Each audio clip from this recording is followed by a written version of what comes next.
Perhaps that's a lesson that our father gave us.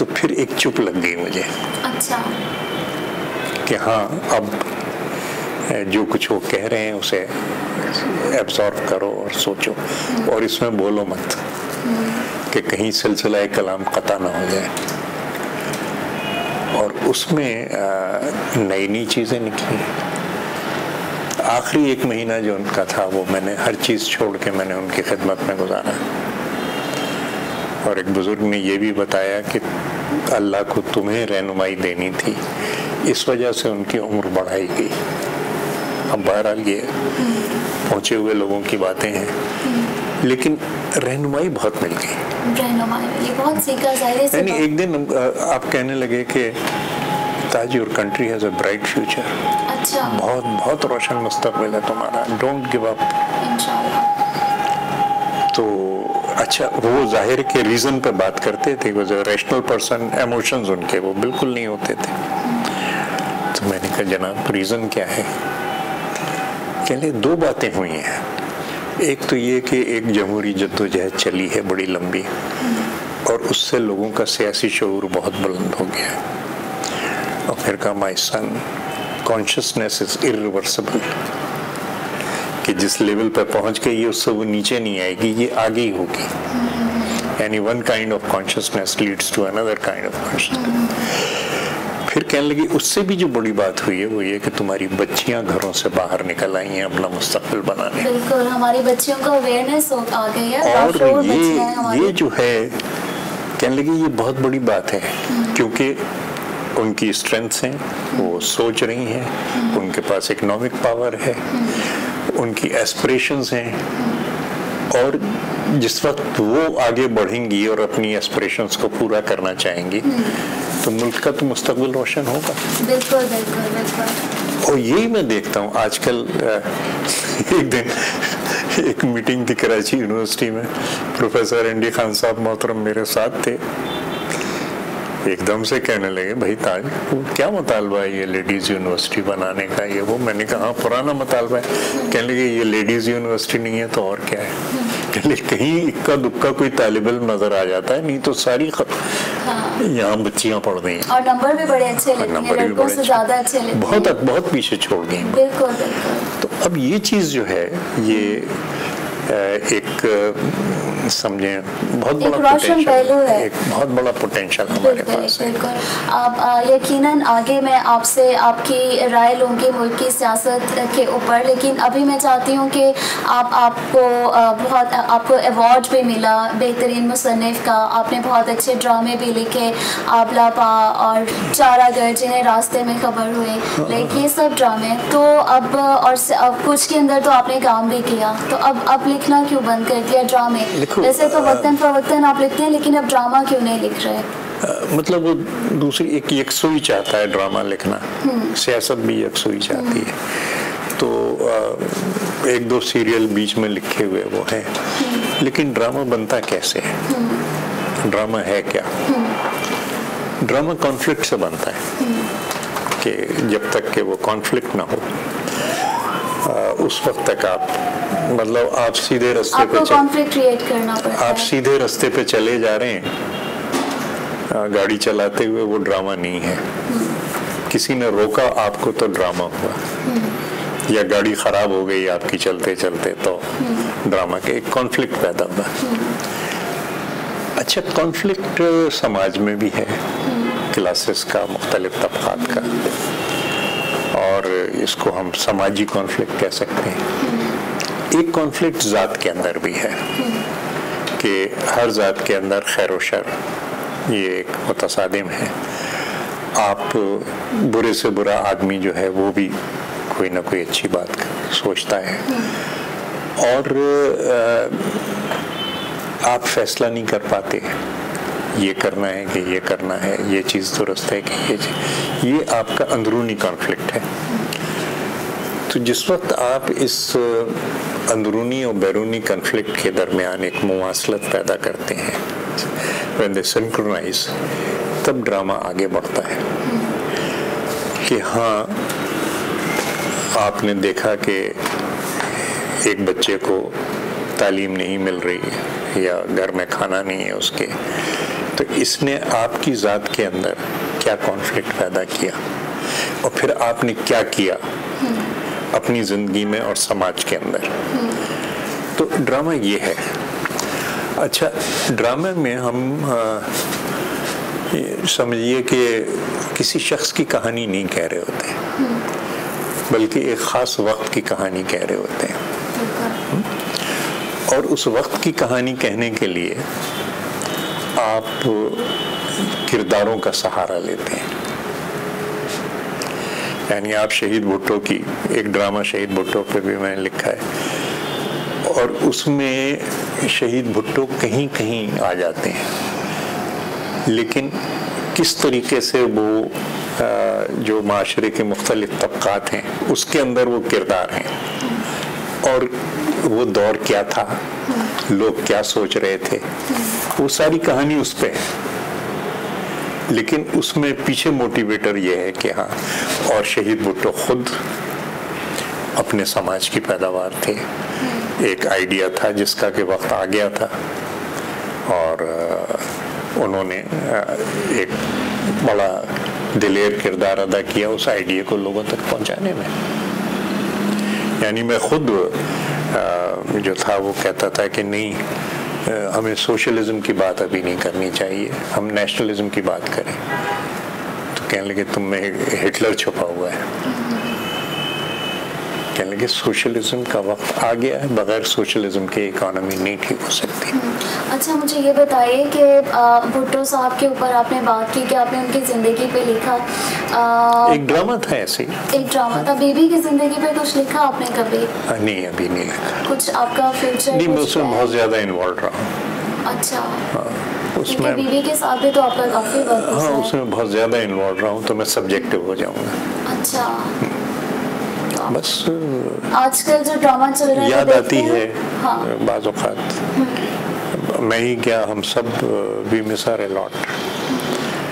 ایک جو بڑی ہمیں سہولت تھی وہ یہ تھی کہ ہم ڈیبیٹ کرتے رہتے تھے کہ یہ کرنا ہے, یہ کرنا ہے, یہ کرنا ہے. فیصلہ وہ کرتی تھی. جس وقت وہ فیصلہ ہو جاتا تھا تو پھر ہم سب اس پہ چل پڑتے تھے. اب کیونکہ فیصلے ہمیں کرنے پڑتے ہیں تو فیصلہ کرنا مشکل کام ہوتا ہے. اچھا, تو اس وقت پیپلز پارٹی کی جو اندرونی صورتحال ہے, اینی وے اس کے اوپر میں آگے ڈیٹیل میں آپ سے بات کروں گی. یہاں وقت ہوا چاہ رہا ہے بریک کا, اور بریک کے بعد ہم تاج حیدر صاحب سے یقیناً بات کریں گے, کیونکہ تاج حیدر صاحب کا شمار نو ڈاؤٹ ان لوگوں میں ہوتا ہے جنہوں نے پیپلز پارٹی کی بنیادیں رکھی. تو میں بالکل چاہوں گی کہ ہم ایک ایک لمحہ بھی ہم ان سے جانیں, ان سے پوچھیں, کیونکہ یہ وہ لوگ ہیں جن کے سینوں میں تاریخ کے راز دفن ہیں. میں یقیناً آج ان سے یہ نہیں کہوں گی کہ وہ سب راز ہمیں بتا دیں, لیکن کچھ میں یقیناً چاہوں گی کہ آج وہ ہمارے ساتھ شیئر کریں. یہاں ہوا ہے وقت بریک کا. بریک کے ساتھ ہم اپنی گفتگو کا سلسلہ یہاں سے ہی جوڑیں گے. ہمارے ساتھ رہیے گا. شکریہ.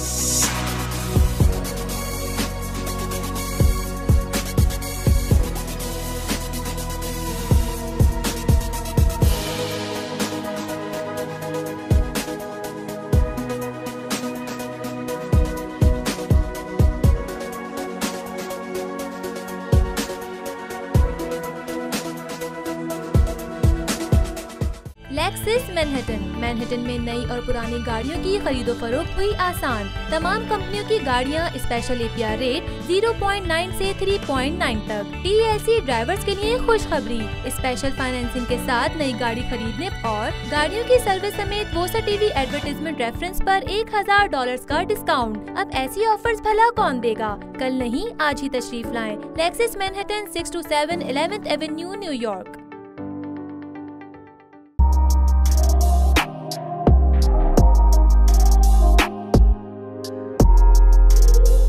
بریک کے بعد خوش آمدید. ہم نے تاج حیدر صاحب سے پیپلز پارٹی کے بارے میں ڈیٹیل گفتگو کی. اب ہم ملکی سیاست کے اوپر ان کا تجزیہ لینا چاہیں گے. تاج حیدر صاحب, سب سے پہلے تو میں آپ سے یہ جاننا چاہوں گی کہ آپ اس پر کمنٹ کیجئے کہ ابھی عمران خان صاحب نے ایک پارٹی میں ایک اسٹیٹمنٹ دیا, ایک تقریب میں ایک اسٹیٹمنٹ دیا, اور اس کے جواب میں جسٹس آصف کھوسہ صاحب نے ایک اسٹیٹمنٹ دیا, ہمارے honourable chief justice of Pakistan نے, اور انہوں نے کہا کہ اس کی پرمیشن وزیر اعظم صاحب نے خود دی, اور ہمیں مزید اس طرح کے تانے نہ دیے جائیں کہ ہم طاقتور کو شیلٹرز دے رہے ہیں. آپ کو لگتا ہے کہ جب یہ اسٹیٹمنٹ ہمارے چیف جسٹس آف پاکستان کی طرف سے آ رہا ہے تو کیا وزیر اعظم صاحب کو اس کو سیریس لینا چاہیے, اور کہ انہوں نے پرمیشن خود دی ہے اور وہ عدالت پر رہے ہیں؟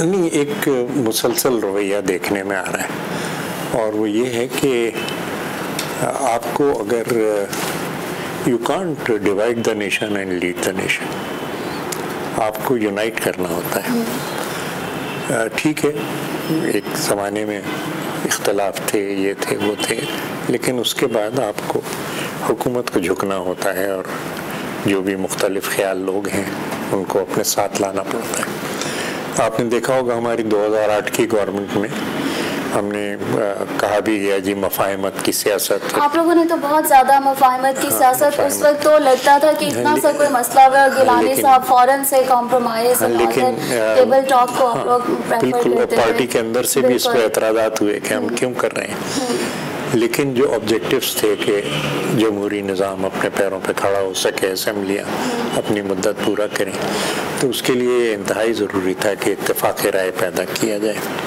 اور جب بھی اتفاق رائے پیدا ہوتا ہے تو ہم آگے بڑھتے ہیں. 18ویں ترمیم ممکن نہیں تھی اگر یہ اتفاق رائے نہیں ہوتا.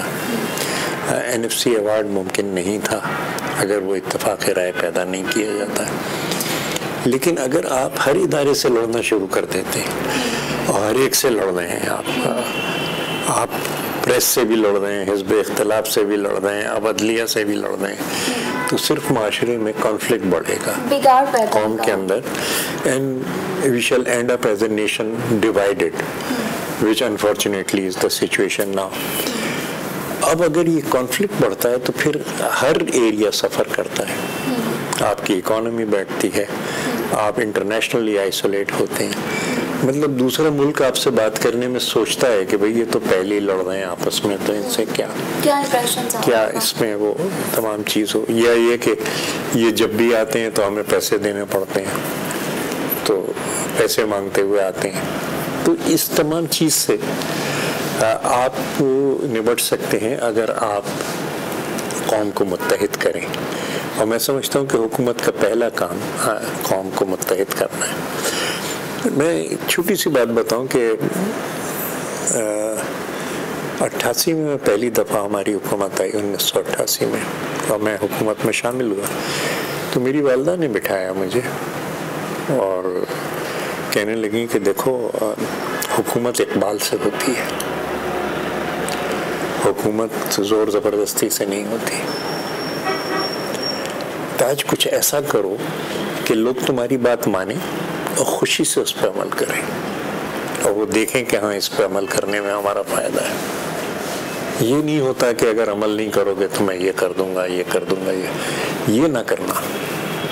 تو یہ جو چیز ہے نا کہ آپ زور زبردستی سے کچل کے, سارے بیوقوف ہیں, کوئی کچھ نہیں جانتا, بس میں آپ کو بتاؤں گا, اور اگر آپ نے یہ بات کہی تو آپ غدار ہیں, اگر یہ بات کہی تو, اس طریقے سے انتشار پھیلتا ہے, اس طریقے سے آپ کے احترام میں, فضیلت میں کمی ہوتی ہے. آپ اگر جھک کے بات کرتے ہیں, جیسے کہ میں نے چیئرمین بلاول کے ساتھ لیے کہا تھا کہ عاجزی, انکساری, اخلاق, یہ اور یا پریزیڈنٹ زرداری کے لیے میں نے کہا, اس سے لوگ متحد ہوتے ہیں, آپ کی بات سنتے ہیں غور سے. یہ ضروری نہیں ہے کہ وہ آپ کی بات مانیں, یہ بھی ضروری نہیں ہے کہ آپ ہمیشہ صحیح کہہ رہے ہیں. اور بارہا یہ ہوتا ہے کہ لیڈرشپ ایک بات کہہ رہی ہوتی ہے, لیکن دوسرے جس وقت کچھ دلائل دیتے ہیں یا سمجھاتے ہیں تو لیڈرشپ اپنا موقف بدل دیتی ہے, کیونکہ مشورے سے جو چیز نکلتی ہے وہ بہتر ہوتی ہے. انہوں نے مشورہ کرنا چھوڑ دیا، کیا ہی نہیں کبھی مشورہ، اور اب پھر الیکشن پہ سوالات ہیں، بہت بڑے بڑے سوالات ہیں، تو اپنی لیجیٹیمیسی ثابت کرنے کے لیے کشمکش رہتی ہے کہ نہیں میں واقعی الیکٹڈ لیڈر ہوں. تو وہ ایک یہ کشمکش یہ ہے بڑھتی جاتی ہے. جو واقعی الیکٹڈ لیڈر ہوتا ہے، جس کے ساتھ لوگ ہوتے ہیں، تو وہ مخالفین کو بھی ساتھ لاتا ہے اور پھر ملک کی تعمیر و ترقی کے لیے کام کرتا ہے. اس حکومت کو یہ موقع نہیں مل رہا، اور اس جھنجھلاہٹ کے اندر، غصے کے اندر انہوں نے محترم عدلیہ کے لیے بھی اس قسم کی باتیں کہیں. اس قسم کی باتیں نہیں کی جاتی، کیونکہ ہمیں ہمیشہ یہ خیال رکھنا ہے کہ ہم اپنی عدلیہ، کیونکہ اگر ہم احترام نہیں کریں گے تو دوسرا کون کرے گا، کیونکہ یہ ہمارے محترم ادارے ہیں، کہ ہمارے ستون ہیں. عدلیہ کی آزادی، احترام، ہاں فیصلوں سے آپ نہیں متفق ہوتے، اس پہ آپ تنقید بھی، اعتراض کا حق تو ہر کسی کو ہے، نہیں اس پہ آپ تنقید بھی کرتے ہیں، لیکن پورے احترام کے ساتھ، وہ ایسے نہیں ہوتا کہ آپ، اور وہ اسی طریقے سے سنیں. آپ اگر دوسروں کی عزت کریں گے، دوسرے آپ کی عزت کریں گے. To respect and have respect.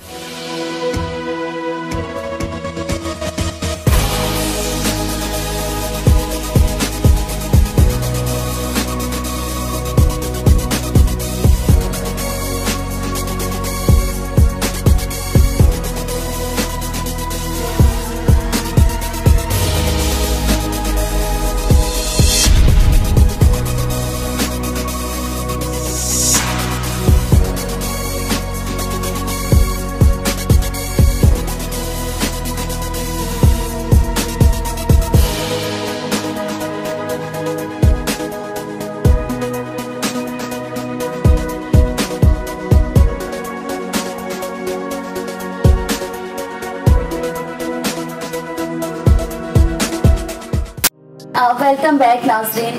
میں آپ سے یہ پوچھنا چاہوں گی تاج حیدر صاحب کہ پیپلز پارٹی تو آپ کا پہلا رومانس ہے، اور دوسرا رومانس آپ کا کیا ہے؟ آپ نے دوسری شادی کی، کچھ اپنی دوسری محبت کے بارے میں بتائیے.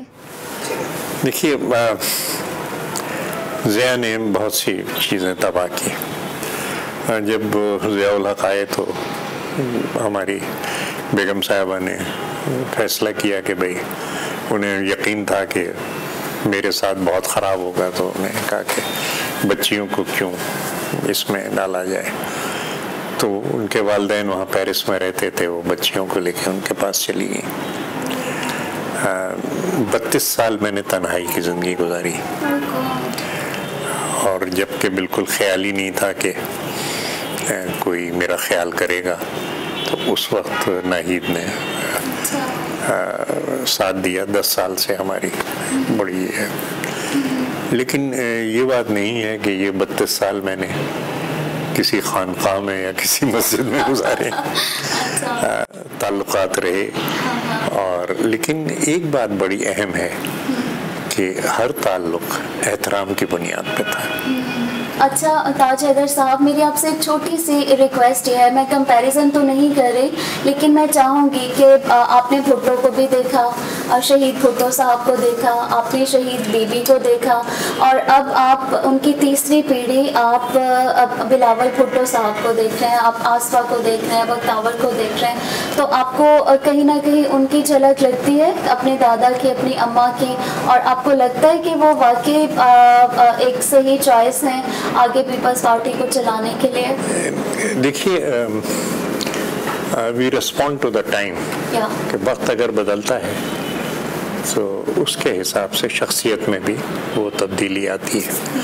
کچھ چیزیں مشترک رہتی ہیں کہ ہاں وہ چلتی رہتی ہیں آگے تک، کہ اس میں ایک دلیری، قربانی، عوام سے محبت، عوام کے لیے، یہ چیزیں وہ ہیں کہ جو ایک چل رہی ہیں، اور اس کے بغیر بات جو ہے وہ رک جاتی ہے.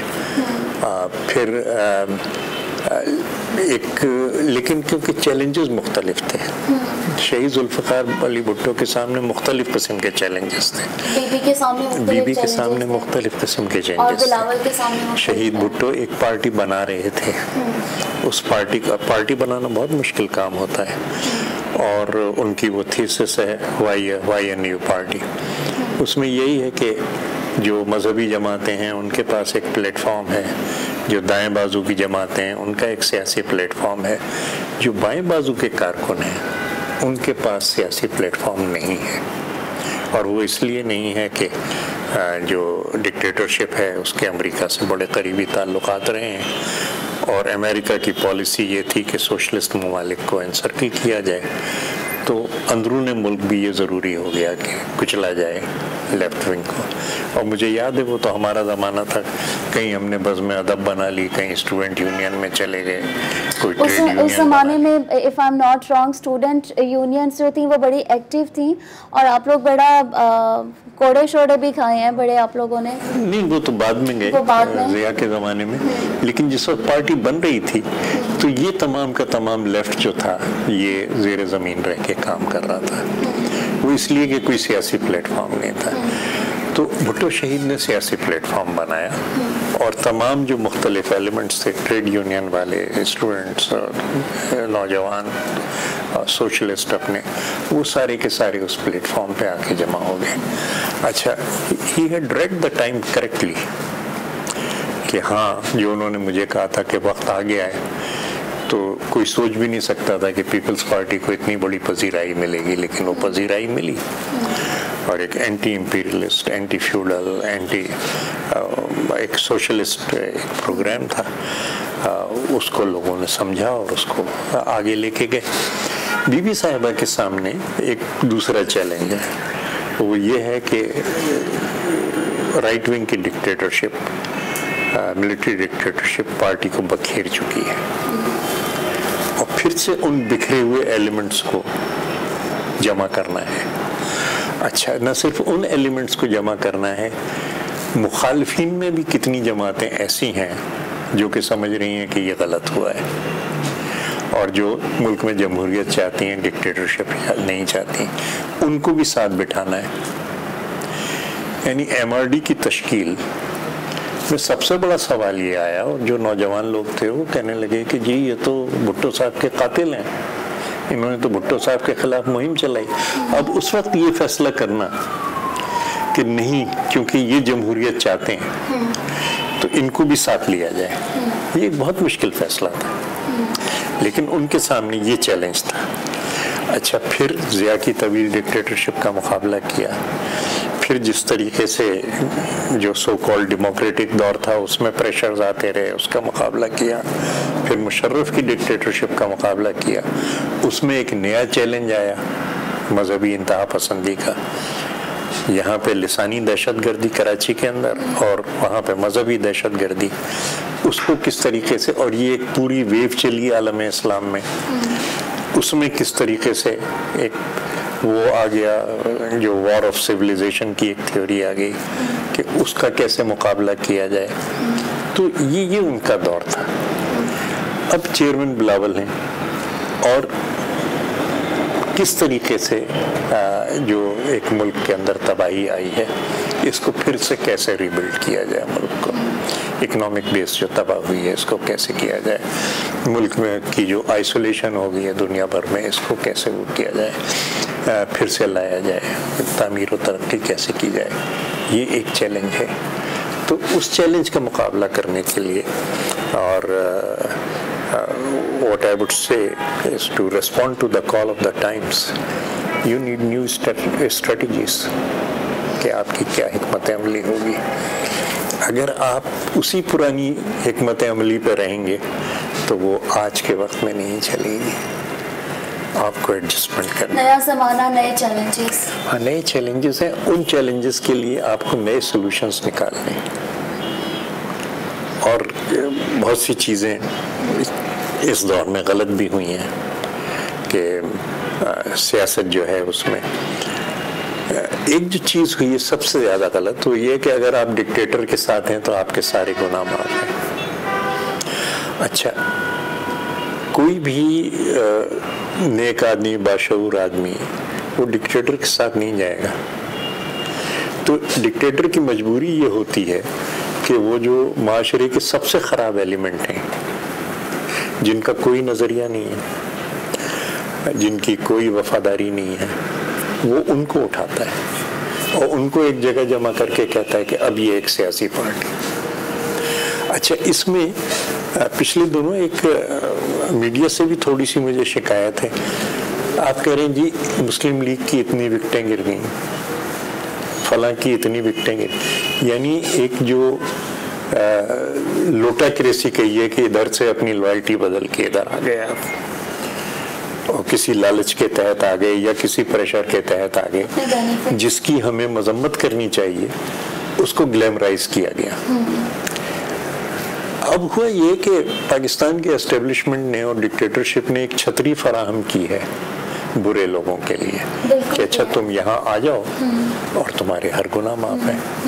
تو اس کی وجہ سے بڑا ایک جو what I should say qualitative decay وہ پاکستان کی سیاست میں آیا ہے اور جس کو دور کرنا بہت ضروری ہے, اور کرپشن کو ختم کرنا انتہائی ضروری ہے.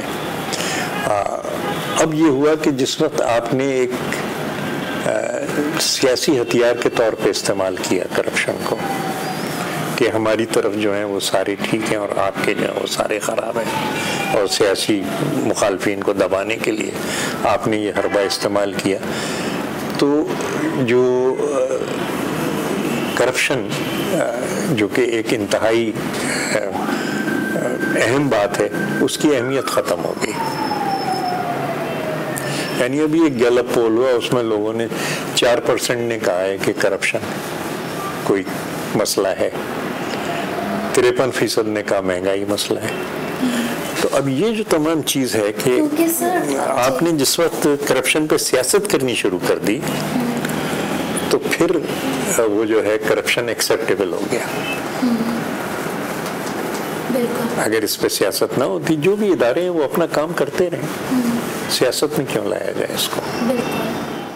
شاید یہی میرے خیال میں مجھ ناچیز کی رائے میں یہی ایک سب سے بڑا پرابلم ہے کہ ہم سیاست کو اور ان سب چیزوں کو مکس کر دیتے ہیں. ایک چھوٹا سا میں آپ سے ایک سوال یہاں پہ بی بی شہید کی مرڈر کے بارے میں بات کروں گی. نومینیٹ ہوئے طالبان اور سب یہ بات ہو گئی ہے. یہ ایک عجیب بات ہے کہ ان کو نہیں ان لوگوں کو چھوڑ دیا گیا جو کہ انوالو تھے, ان کو چھوڑ دیا گیا, یہ بات ہے. لیکن ظاہر ہے کہ اصل بات یہ ہے کہ جیسے اس وقت کہا گیا تھا کہ سب سے بڑا انتقام جمہوریت ہے, کہ وہ جو مشن تھا ان کا اس کو پورا کرنا وہ بہت ضروری ہے. اچھا, اور وہ جو ان کے آخری دن تھے اور اس میں جو ہم لوگ کام کر رہے تھے اور ہماری کوشش یہی تھی کہ وہ واپس چلی جائیں کیونکہ خطرات تھے, کراچی کا یہ تمام ہو چکا تھا. لیکن وہ بڑے سکون سے, صبر سے, آپ نے وہ ویڈیو دیکھی ہوگی کہ جس میں ان پہ فائرنگ ہوئی ہے. بالکل سر, کس نے نہیں دیکھی. تیسرا فائر انہیں لگا ہے. تو میں ایسے ہی دیکھ رہا تھا تو میری زبان سے نکلا کہ اگر پہلے فائر پہ بیٹھ جاتی تو زندگی بچ سکتی تھی. میرے ایک دوست ساتھ بیٹھے ہوئے تھے, کہنے لگے بے نظیر بیٹھ جاتی تو ملک بیٹھ جاتا.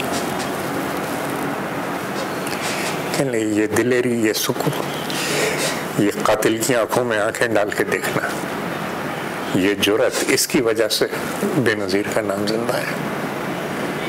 کہنے لگے وہ اگر بیٹھ جاتی تو ملک بیٹھ جاتا. یاد آتی ہیں کبھی کبھی. بات گہری ہے. اور میں اب بھی یہی کہتا ہوں کہ پہلے فائر پہ جو کہ مس ہوا ہے بیٹھ جاتی, آج وہ ہمارے درمیان ہوتی. لیکن اس دوست کی بات میں جو گہرائی ہے شاید وہاں تک میں نہیں پہنچا کہ وہ جو جرأت ہے وہ قاتل کی آنکھوں میں آنکھیں ڈال کے کھڑا ہونا کہ اور موت کو ایسے کہ ہاں قتل کرو مجھے, میں حاضر ہوں. کہنے لگے یہ دلیری ہے جس نے ہمیں دلیر بنایا. یاد آتی ہے کبھی کبھی آپ کو بیوی؟ becomes very painful sometimes. She was much more than a leader. She was much more than a leader. کیسا تھا آپ کے ساتھ ان کا تعلق؟ کیسا تھا؟ سب کے ساتھ اتنا نہیں، سب کے ساتھ وہ خیال رکھتی تھیں ہر ایک کا. میں اپنی بچیوں سے 8 سال سے نہیں ملا تھا، بچیاں میری پیرس میں تھیں. جب ضیاء آیا تو ہماری جو بیگم تھیں انہوں نے کہا کہ آپ کو ضیاء تو چھوڑے گا نہیں. میں بچیوں کو وہ لے کے پیرس چلی گئی. 8 سال میں نے نہیں دیکھا. پہلا ڈیلیگیشن ایک زیورک جا رہا تھا، مجھے اس میں شامل کر دیا، انسٹرکشنز دی تاج صاحب کا ٹکٹ پیرس تک بنے گا. یعنی یہ خیال رکھنا کہ جس نے اپنی بچیوں کو نہیں دیکھا ہے اور ایک موقع مل رہا ہے تو یہ اپنی بچیوں سے جا کے مل لے، یہ تو بہت بڑی بات ہے. بہت بڑی بات ہے. اور ہر ایک کے ساتھ ان کا یہی طریقہ تھا. یہ میں نہیں کہوں گا کہ میرے ساتھ، ہر ایک کا خیال رکھنا. بلاول بھی ابھی ایسے ہی رکھتے ہیں آپ کے ساتھ؟ بلاول خیر، بلاول کیا، ان کی بہنیں سب، ایک حیرت ہوتی ہے. بہترین تربیت کی ہے، یعنی اتنا اخلاق، اتنی عاجزی، اتنی غور و فکر سے بات سننا، دوسروں کا احترام کرنا. خیر والد بھی ان کے آصف علی زرداری، وہ بھی لوگوں کا بہت عزت احترام سے، دوستی سے پیش آتے ہیں. یہ ان بچوں کے اندر بڑی خاصیت ہے کہ یہ ہر ایک کی عزت احترام اپنے یہ ملحوظ خاطر رکھتے ہیں. ناظرین یہاں وقت ہوا ہے بریک کا. تاج حیدر صاحب ہمارے ساتھ اپنی فیلنگز شیئر کر رہے ہیں، اپنے جذبات شیئر کر رہے ہیں، بی بی شہید کے ساتھ اپنے گزرے ہوئے لمحوں کو یاد کر رہے ہیں. ہم بریک کے بعد تاج حیدر صاحب کو یہاں سے ہی ان کے ساتھ گفتگو کا سلسلہ جوڑیں گے. ہمارے ساتھ رہیے گا. شکریہ.